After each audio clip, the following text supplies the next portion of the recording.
Ketahuilah Bu, dalam kitab Durratun Nasihin dijelaskan oleh Nabi, nanti kita dikumpulkan juga di sebuah padang namanya Padang Mahsyar. Begini, tapi ini cuma orang tanah bumbu. Padang Mahsyar nanti Bu, dari Adam sampai kiamat manusia, mulai dari orang Jawa, orang Sunda, orang Perancis, orang bule, orang Aring, semua dikumpul dari Adam sampai kiamat. Bayangkan berapa triliun manusia waktu itu dikumpul kita di satu tempat namanya Padang Mahsyar. Dan pada saat itu kata Nabi, panasnya matahari seolah-olah tinggal satu jengkal dari kepala. Sekarang saja tidak ada matahari kita kepanasan. Sekarang aja malam masih kepanasan. Bagaimana matahari nanti ketika seolah-olah satu jengkal dari kepala.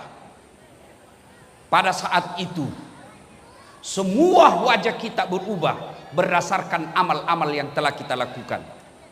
Nah, orang di Padang Mahsyar hampir semuanya gelisah. Dia dilindungi sambil menunggu namanya disebut. Karena kita akan dipanggil satu demi satu. Bayangkan bapak-bapak, masih ingat waktu pil caleg kemarin? Pilpres? Kita kan cuma 300 orang toh. Satu TPS. Kita ngantri sampai tengah hari. Padahal itu ada tendanya, kadangkala ada musik dandutannya, ada konsumsinya. Kalau ada yang salib kita marah, kenapa kau dahului saya, kau baru masuk. Di Padang Mahsyar nanti dipanggil satu-satu. Abdul Jabbar, Abdul Rahman, Mutmainnah, Das'at Latif. Itu dulu panggil dulu. Itulah sebabnya ibu-ibu wajib, salah satu kewajibannya memberikan nama-nama yang baik. Sudah, pada saat itu kata Nabi disediakan ruang VIP. Siapa mereka yang disediakan ruang VIP? 7 golongan orang di dalamnya kata Nabi. 7. Mudah-mudahan kita yang hadir ada di dalamnya. 1 kata Nabi, imamun adil, pemimpin yang adil. Mudah-mudahan tanggal 27 November akan datang. Di kota tanah bumbu ini terpilih pemimpin yang adil. Ya Bu, sudah pemimpin yang adil. Tidak usah dulu setingkat bupati, sudah saja di rumah saja kita dulu. Adil apa tidak? Pemimpin yang adil itu lebih gampang masuk surga daripada ulama.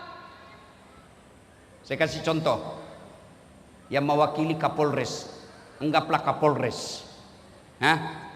Kalau nanti malaikat berkata, Kapolres Tanah Bumbu silahkan masuk surga. Sebelumnya ulama dulu dipanggil. Ulama Kabupaten Tanah Bumbu masuk surga. Masuk surga tapi ngantri. Lama baru sampai. Kenapa? Ada ulama NU, ulama Muhammadiyah, ya toh, ulama MUI, tingkat kecamatan. Itu sudah berapa itu? Ribuan. Guru, kiai, para habaib ngantri dia. Masuk surga tapi ngantri. Kenapa? Berurutan. Tapi coba kalau malaikat katakan Kapolres Tanah Bumbu silahkan masuk, gampang dia masuk. Kenapa? Sendiri. Tidak perlu ngantri. Iya toh?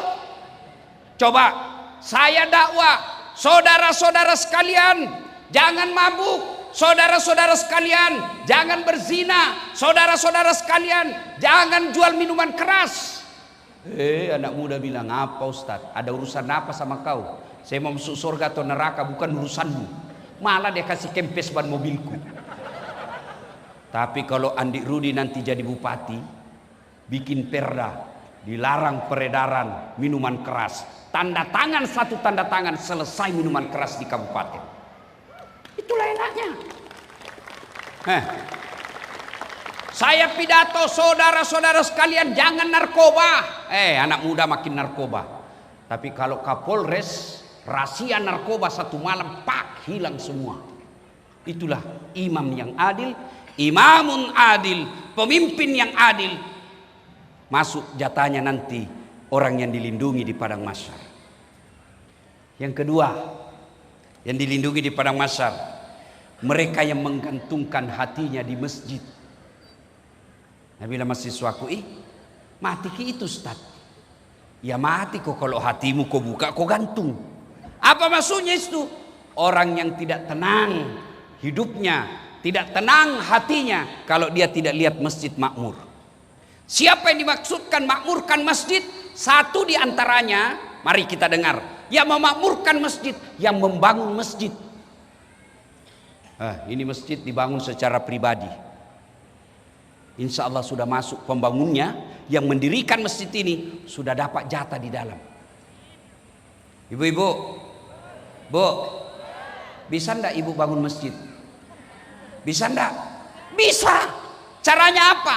Ada masjid dibangun, kirim tegel. Saya tegel Ustadz 20 sak, semen 20 sak.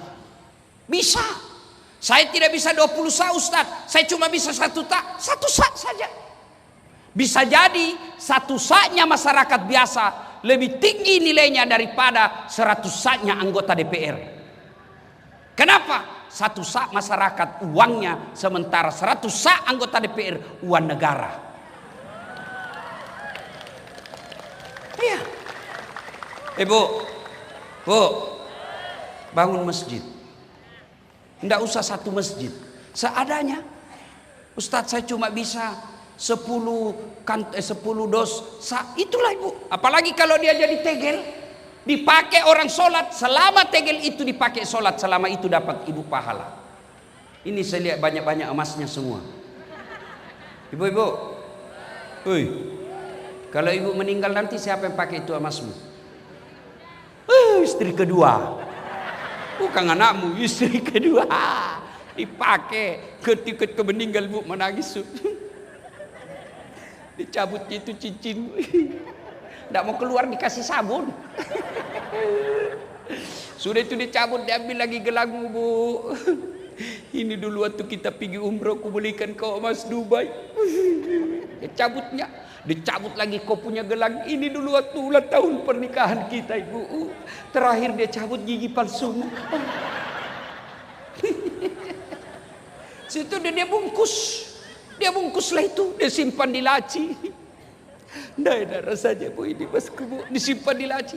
3 bulan kemudian ketemu janda. Jandanya teman SMA. Oh, cinta lama bersemi kembali. Akhirnya itu dia buka laci. Dia lupa bininya yang mati. Dia datang ke janda. Dek, ini cendera mata. Yang punya sudah mati, ambil saja dek.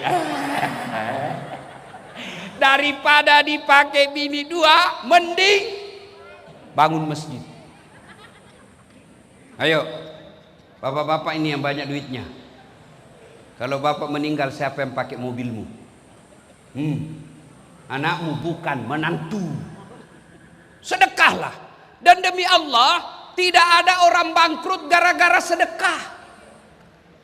Adik-adik, saya tanya kau, senang tetangga yang pelit atau dermawan? Senang teman yang pelit atau dermawan? Senang mertua yang pelit atau dermawan? Senang menantu yang pelit atau dermawan? Tuh ibu, tidak ada orang suka orang pelit. Bahkan orang pelit sekalipun tidak suka sama orang pelit. Dia bilang jangan kau ke rumahnya pelit, padahal dia juga pelit. Ayo, yang memakmurkan masjid golongan pertama, mereka yang membangun masjid. Saya betul-betul tidak bisa membangun masjid Ustadz, tidak bisa nyumbang ke masjid. Maka orang yang memakmurkan masjid golongan yang kedua, mereka yang datang berjamaah di masjid. Alhamdulillah, saya beberapa kali datang ke Tanah Bumbu ini, Masya Allah, masjid selalu penuh Pak. Alhamdulillah. Apalagi kalau subuh, penuh. Sampai di luar bu, tidak ada di dalam. Yang di dalam orang tua sudah pensiun, yang sudah muka-muka sakaratil maut. Lomba batuk lah dia di dalam. Anak muda kan ada di dalam. Kenapa orang malas ke masjid? 1, karena dia tidak lihat pahalanya. Coba kalau di sini Andi Rudi umumkan, siapa yang datang sholat berjamaah subuh, diberikan beras 20 kilo, minyak goreng 5 liter, pembeli pulsa 100.000. Setengah 5 orang sholat, jam 7 malam sudah penuh ini masjid. Kenapa? Karena kau lihat pahalanya. Yang kedua, kenapa orang malas ke masjid? Karena dia tidak tahu pahalanya. Dengar ini ibu bapak, adik-adik sekalian, pahala berjamaah kata Nabi. 1, melangkah kaki kanan, 1 pahala. Melangkah kaki kiri, gugur dosa kecilmu. Jadi kalau rumahmu dari masjid 300 meter, PP berapa langkah? 600 meter, berapa langkah itu? Kanan 1 pahala, kiri gugur dosa kecil. Berapa pahala itu Pak? Apalagi kalau jalannya begini. Masya Allah. Iya. Yang kedua, orang yang datang ke masjid berjamaah kata Nabi, tegel, aspal, tembok, dinding, pagar, tumbuhan, semua itu nanti jadi saksi. Dia akan berkata, ya Allah, jangan kau masukkan dia neraka, masukkan dia surga. Saya jadi saksi. Dia datang jamaah di masjid.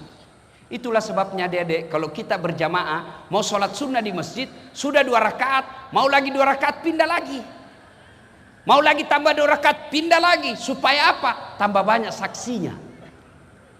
Itulah juga dianjurkan kalau kau ke masjid, usahakan waktu pergi beda jalanmu, pulang juga beda jalanmu. Waktu datang dari sana, pulang ke sana.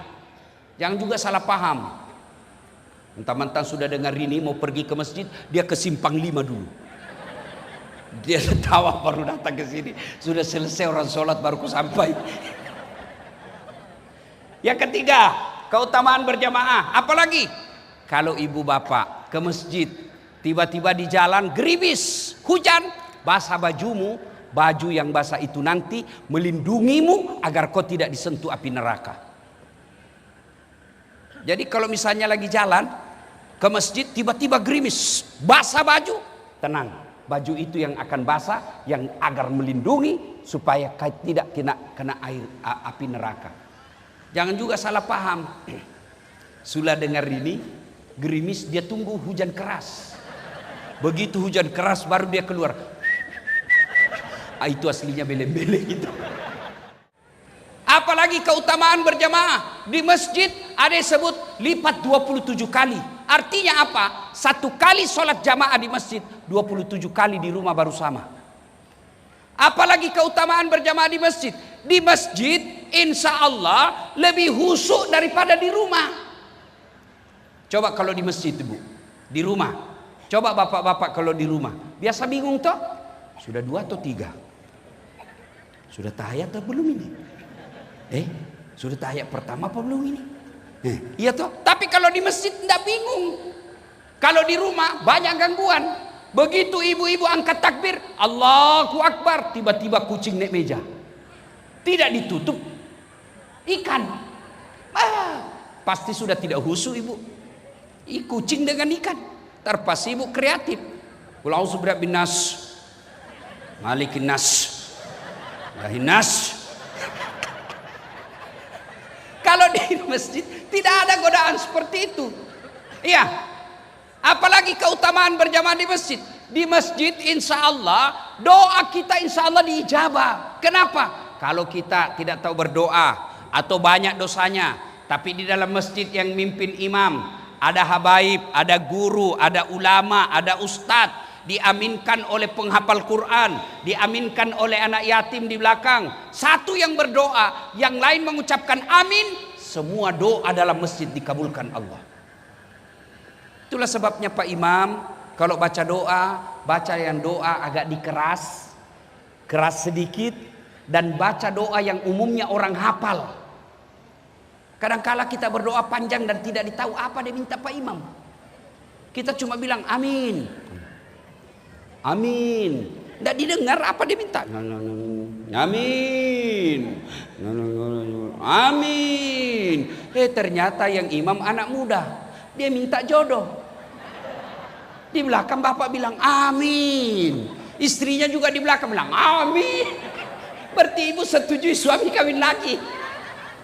Ya, Bu. Seringlah berjamaah ke masjid. Apalagi keutamaan berjamaah di masjid. Insya Allah kalau di masjid kita bisa bersilaturahmi. Contoh, gara-gara pilpres kemarin kita musuhan.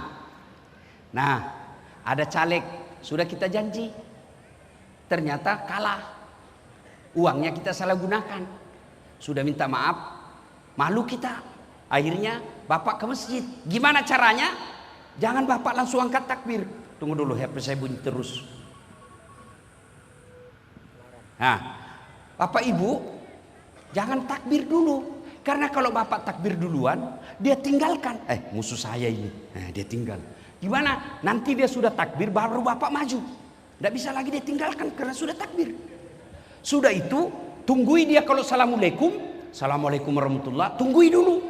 Jangan langsung Bapak juga salam. Tunggu dia menghadap ke kiri, baru bilang, Bapak, assalamualaikum warahmatullah. Tidak mungkin dia dorong kepalamu. Iya, silaturahmi. Banyak keutamaan orang yang datang berjamaah. Belum lagi segi kesehatan. Itu menurut kesehatan jantung, dokter menganjurkan minimal 1000 langkah dalam sehari. 1000 langkah dalam sehari. Kalau Bapak tetangga dari masjid 200 meter, PP 400 kali 5 kali sudah lebih 1000. Itu keutamaan dunia. Maka datang berjamaah. Yang ketiga, penyebab datangnya orang malas ke masjid. Apa itu? Satu tadi, dia tidak lihat pahalanya. 2, dia tidak tahu pahalanya. 3, manajemen masjid tidak bagus. Tuan-tuan, ibu-ibu, bapak, terutama mereka yang diberi amanah menjadi pengurus masjid. Ada saya masjid bikin di kampung dan di Makassar. Di kampung saya kasih nama bapak saya, Masjid Bani Abdul Latif. Di Makassar nama ibu saya, Masjid Hajjah Sitimang.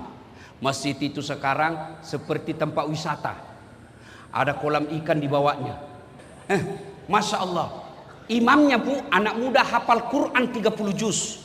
Juara 1 hafal Quran 30 juz di Makassar, di Sulawesi Selatan. Muadzinnya, wah, digaji kayak pegawai negeri. 3 imamnya. Penceramanya belum ceramah sudah dikasih honornya supaya tidak lari-lari. Masya Allah. Karpetnya empuk. Di depannya ada LCD. Kalau imam zikir, tertulis itu apa yang dibaca imam, sehingga jamaah semua bisa lihat, ikut dengan bacaan Pak Imam. Sound systemnya bagus. Karpetnya bagus, dingin. Jembatannya dari jalan ke masjid kaca. Ramai itu masjid. Hebatnya itu masjid, 80% pengunjungnya rata-rata anak muda. Ramadan kemarin, hari pertama sampai 10 saya pikir, ramai itu hanya di pekarangan sampai malam ke 10. Ternyata 30 malam berturut-turut selalu penuh sampai ke jalan. Karena nyaman. Orang enak ke masjid. Ini bagaimana orang mau ke masjid? Yang asan orang tua sudah pensiun. Rata-rata di Tanah Bumbu muadzinnya orang tua sudah pensiun. Penyakit asma lagi. Hayya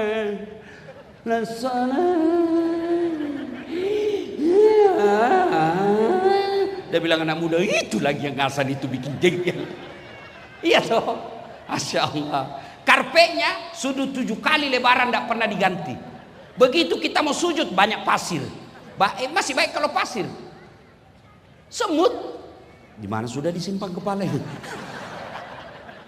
Bau cicak lagi. Penceramanya mulai salam pertama sampai terakhir neraka aja terus dicerita. Kau bakal ditusuk pantatmu linggis, keluar di mulutmu, dipotong lidahmu, tumbuk matamu. Dan anak muda dede, tidak usah mesti bikin takut-takut saja itu Pak Ustaz. Iya.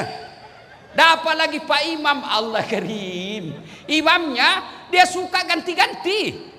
Nabi bilang kalau kau jadi imam, ringkaskan bacaanmu. Ini jadi imam. Lampek pagah. Nah saya tomatoai kasih.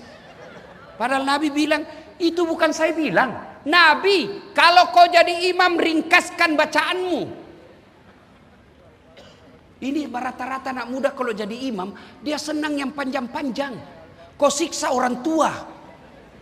Yang remati kasihan di belakang. Allahu Akbar. Jatuh kepalanya. Belum selesai masih loanya. Mau menjar. Nah kasih naik lagi kepalanya kasihan. Belum selesai jatuh lagi kembali. Batena na sesa tomatoy kasih. Dek pana jauh. Itu Nabi bilang. Yang kedua kata Nabi, baca yang umumnya orang hafal. Kenapa diperintah umumnya orang hafal? Satu. Supaya kita bisa husu ikut. Coba kalau imam baca wadduha, kita bisa ikut. Kenapa? Kita hafal. Coba kalau imam baca kul huwallahu ahad, anak-anak ikut kul huwallahu ahad, Allahu samad lam yalid, dia hafal. Begitu imam membaca Al-Anfal ayat 5 sampai 63. Wah, imam husuk dengan bacaannya, kita husuk dengan hayalan. Kita mau ikut, tidak dihafal, kita mau ruku. Belum selesai, terpaksa kita baca keadaan keuangan masjid. Pengeluaran, bayar listrik 400, ganti keran 200. Dibaca belum selesai, saldo kas. Satu papan sudah habis dibaca, imam belum selesai. Apalagi dibaca? Kalender. Majelis Taklim Masjid Agung Al-Falah Kota Tanah Bumbu. Belum selesai, baju lagi dibaca, bajunya orang. Andi Rudi calon bupati. Capuk lagi baca, Pak Depa tuh selesai. Maka Nabi bilang baca yang umumnya orang hafal. Yang kedua tujuannya supaya apa? Kalau kau salah, ada yang bisa luruskan. Coba kalau imam baca wadduha, salah kita bisa bantu. Tapi kalau Al-Anfal na baca, salah, wayalemu. Salah kok. Hadapi dirimu sendiri, siapa bikin susah. Ini ada cerita Pak, wallahu alam benar atau tidak. Ada anak muda pulang kampung hafal Quran, disuruh jadi imam. Kau jadi imam nak? Jadi imam. Al-Fatihah kita ikut lancar. Sekalinya dia baca surah panjang, tiba-tiba karena ini masih tua, tiba-tiba ada cicak jatuh, kena telinganya dek. Namanya kena telinga cicak, nah orang tidak selat saja stres, apalagi lagi sok kaget dia. Begitu dia kaget, hilang hafalannya. Apa lanjutannya ini? Kada diingat-ingatnya juga. Apa? Terpaksa ini Pak Imam dia bilang, tolong bantu di belakang. Dia bilang di belakang, saya juga kada tahu. Tiba-tiba dia ada muda berteriak, dia bilang, kalau begitu ya sudah, Allahu Akbar. Siapa salah? Imam. Apalagi yang ganggu kadang-kala itu Pak kaki. Ada orang belajar itu, kita ini nak kasih pindah kakinya. Saya pernah ibu, nak serang kakiku. Saya dorong ke dalam, makin maju dia. Saya dorong lagi, makin maju. Akhirnya saya terpojok. Tidak bisa lagi goyang kakiku ke kanan ke kiri. Dia masih goreng, ku injak. Selesai sholat dia bilang, kenapa injak kakiku? Kau ganggu saya. Kenapa kau sentuh-sentuh jari-jariku? Ustaz supaya rapat saf. Dek, kalau mau kau rapat saf, bukan jari-jarimu kau kasih rapat. Apa pundakmu? Ini kalau kau kasih rapat, jari-jarimu rapat tapi safmu renggang. Agak no, masolan no. Begitu kau ruku, iya toh. Maka saudara-saudara sekalian, jadi makmum ada tata caranya. Itu artinya saudara-saudara sekalian, pilkada boleh kau sebeda pilihan. Pilgub boleh kau beda pilihan, tapi jangan kamu berpecah belah. Kita bersatu saja. Ya, Bu, beda pilihan halal. Dalam sholat aja boleh beda-beda. Yang tidak boleh kalau kamu paksakan pendapatmu sama orang di samping. Contoh, coba orang saja kalau sholat kan takbir macam-macam boleh. Allahu Akbar pertama sejajarnya begini, nilai begini. Yang kedua Allahu Akbar sejajarnya dari bahu. Allahu Akbar. Ada juga yang saya lihat terlalu santai. Allahu Akbar. Ada juga yang begini masuknya. Ada juga begitu. Jangan kau urusi orang, urusmi dirimu. Ya. Orang juga kalau meletakkan setelah takbiratul ihram, itu kan tangannya beda-beda juga. Allahu Akbar. Pertama di atas dada. Iya toh? Yang kedua Allahu Akbar antara dada dan pusat. Yang ketiga Allahu Akbar di atas pusat. Yang keempat Allahu Akbar di bawah pusat. Yang kelima Allahu Akbar lurus. Boleh. Yang tidak boleh kalau kau singgung orang, Allahu Akbar. Batal sholatmu.